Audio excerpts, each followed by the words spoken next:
Assalamualaikum warahmatullahi wabarakatuh. Perkenalkan, nama saya Wawan Hermawan, NPM 2106 144. Di sini saya akan menjelaskan tentang ekspresi reguler, yaitu membuat DFA dari suatu ekspresi reguler. Contohnya kita ingin membuat DFA yang menerima bahasa yang berupa semua string yang berakhiran dengan 00. Diketahui anggotanya 0,1. Pertama, kita buat ekspresi regulernya, yaitu 0 plus 1 pangkat bintang 00. Kita bisa menuliskannya juga sebagai 0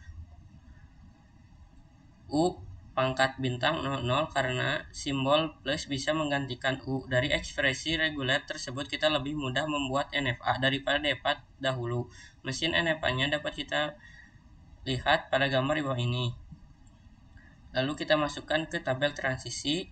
Ketika A diinputkan 0 maka hasilnya adalah A dan B. Ketika diinputkan 1 maka hasilnya A. Ketika B diinputkan 0 maka hasilnya C. Ketika C diinputkan 1 maka hasilnya kosong. Ketika C diinputkan 0 maka hasilnya kosong. Ketika C diinputkan 1 maka hasilnya kosong. Akhirnya kita bisa membuat DFA yang ekivalen dengan NFA di atas tadi. Bisa kita cek dengan string yang harus diterima oleh DFA di bawah ini. Contohnya yaitu seperti 00, yaitu 0 0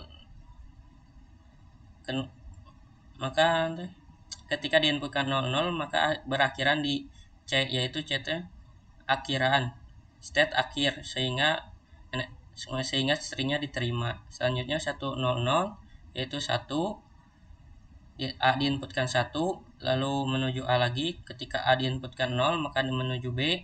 Ketika B diinputkan 0 maka masuk ke C. C adalah state akhir, maka stringnya diterima. Selanjutnya string 0, ketika A diinputkan 0 maka masuk ke B. B diinputkan 0 maka masuk ke C. C adalah state akhir, maka stringnya diterima. Selanjutnya yaitu yang 0100. Ketika A diinputkan 0 maka masuk ke B. Ketika B diinputkan 1 maka masuk ke A. Ketika A diinputkan 0 maka masuk ke B. Ketika B diinputkan 0 maka masuk ke C. C adalah state akhir sehingga stringnya diterima. Selanjutnya yaitu yang 0000. Ketika A diinputkan 0 maka masuk ke B. Ketika B diinputkan 0 maka masuk ke C. Ketika C diinputkan 0 maka masuk lagi ke C. C adalah state akhir sehingga stringnya diterima. Selanjutnya yaitu 1100. Ketika A diinputkan 1 maka masuk ke A. Ketika A diinputkan 1 lagi maka masuk lagi ke A. Ketika A diinputkan 0 maka masuk ke B. Ketika B diinputkan 0 maka masuk ke C. C adalah state akhir sehingga stringnya diterima. Mungkin sekian dari saya, mohon maaf bila ada kesalahan. Wassalamualaikum warahmatullahi wabarakatuh.